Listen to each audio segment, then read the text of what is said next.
In Beirut's southern suburbs, where buildings scarred with wars of old blend with posters of the latest, talk of another conflict has taken hold. A fight on a scale not seen before may be brewing, say locals like Hussein Khaireddine, a barber who says he and his family in the Shia suburb of Dahiyeh have grown used to tensions over decades. "This one's different," he said. "It could lead to every valley and mountaintop. And if it starts, it may not stop." The trepidation extends beyond the city's predominantly Shia suburbs and South Lebanon, which bore the brunt of the 2006 war with Israel, to all corners of a country that has suddenly found itself at the center of an extraordinary regional crisis. The turmoil had been brewing for years, but it was brought to a head on the 3rd of November, at a lunch in Beirut being hosted by Prime Minister Saad Hariri. Midway through the meal with the visiting French cultural minister, François Nissan, Hariri received a call and his demeanor changed. He excused himself and left for the airport without his aides. Within hours Hariri, by then in Riyadh in Saudi Arabia, had resigned his position, concluding his transition from Lebanese leader to Saudi envoy and Lebanon's transformation from outpost to ground zero of a stunning regional escalation. The aftermath of the hurried departure, and the heated week since, has swept across the region, linking apparently disparate events which in reality, were symptoms of political undercurrents that had been coursing through the Middle East for generations, and which have now burst to the surface. The fall of Kurdish-held Kirkuk in northern Iraq to the Iraqi government, backed by Iran's most prominent general, in October, starvation among the population of war-torn Yemen, a ballistic missile over Riyadh, and the apparently forced exit of the premier in Lebanon are all part of the same machinations, a great strategic power play between two regional heavyweights that has suddenly shifted from backrooms to potent realization. Now, more than at any point in modern history, Iran and Saudi Arabia are squared off against each other as a race to consolidate influence nears a climax from Sana'a to Beirut and the tens of thousands of miles in between. The standoff is seeing new ground conquered, previously unimaginable alliances being mooted, and the risk of a devastating clash between two foes whose calculations had long been that shadow wars through proxies were safer than facing up directly.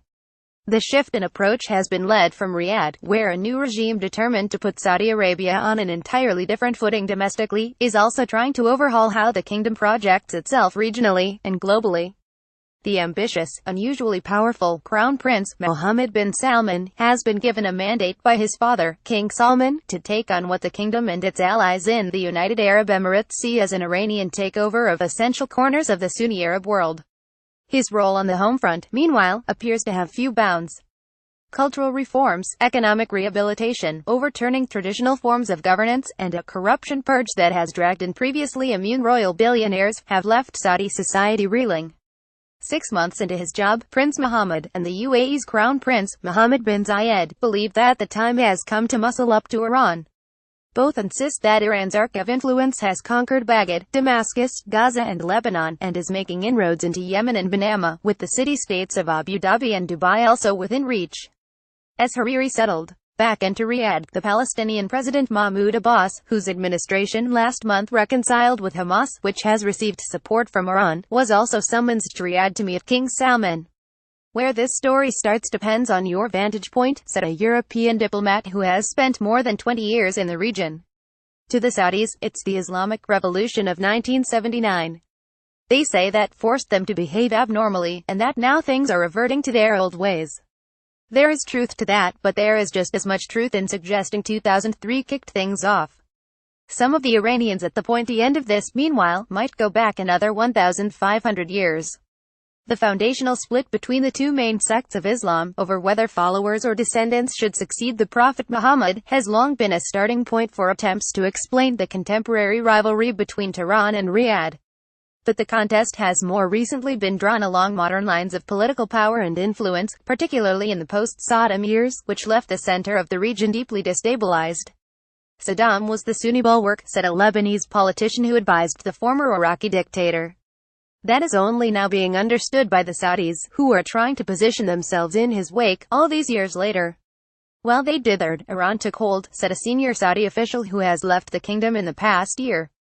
While they thought the US was doing their bidding, it was actually enabling an Iranian takeover. This is now almost complete. So they are right to worry. So is everyone. Things have changed in the Middle East by them doing nothing about it. In the past year, as its forces have propped up Bashar al-Assad's army in Syria and allied with the Iraqi army and paramilitaries fighting with it, Iran has played a leading role in the imminent military defeat of the Islamic State ISIS. It has done so mainly through the use of proxies, which have played essential roles in most battles, including the Iraqi recapture of Kirkuk, and have helped clear land across central Iraq and much of Syria that has become strategically vital. Iran now all but controls a land corridor that runs from Tehran to Tartus in Syria on the Mediterranean coast, giving it access to a seaport a long way to its west, and far from the heavily patrolled waters of the Arabian Gulf.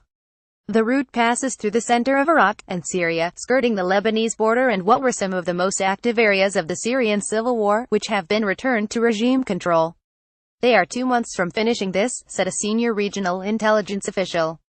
This changes things. It gives them an open supply line to move whatever they want. And it gives them strategic depth. It is a big deal. Among all its proxies, Hezbollah in Lebanon has been the most valuable and potent. Hezbollah is the arrowhead of Iran's projection against Israel, and it has drawn heavily on its battle-hardened members and leaders in other regional conflicts, Syria especially, where the group has suffered at least 1,500 casualties, as well as Iraq and Yemen. The Hezbollah leader, Hassan Nasrallah, has taken an active interest in the Saudi war in Yemen, which has pitched the kingdom's armed military against Houthis, who are at least partly backed by Iran. Riyadh believes that Hezbollah members have been instrumental in arming and training the Houthis, and claims that a ballistic missile that was shot down over Riyadh airport on the night that Hariri quit was helped on its way by Hezbollah members. Saudi leaders had long placed faith in Hariri as their man to defy Hezbollah and assert the authority of state institutions over its parallel political and military structure in Lebanon. Their patience ran out last year when the Saudi construction sector collapsed, dragging down with it a company that Hariri chaired.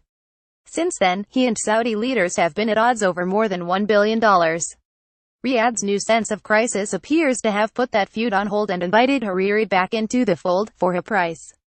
That the Saudi leadership ever could have seriously entertained the notion that Hariri could reign in Hezbollah appears fanciful if one takes even a cursory look at the group's relationship to Lebanese government since 2005, which it either dominated, defied or toppled at will, said Heiko Women, project director for Iraq, Syria and Lebanon for the International Crisis Group. Nor is it plausible to assume Hariri's resignation would compel Hezbollah to change its ways. No government can be formed without its consent.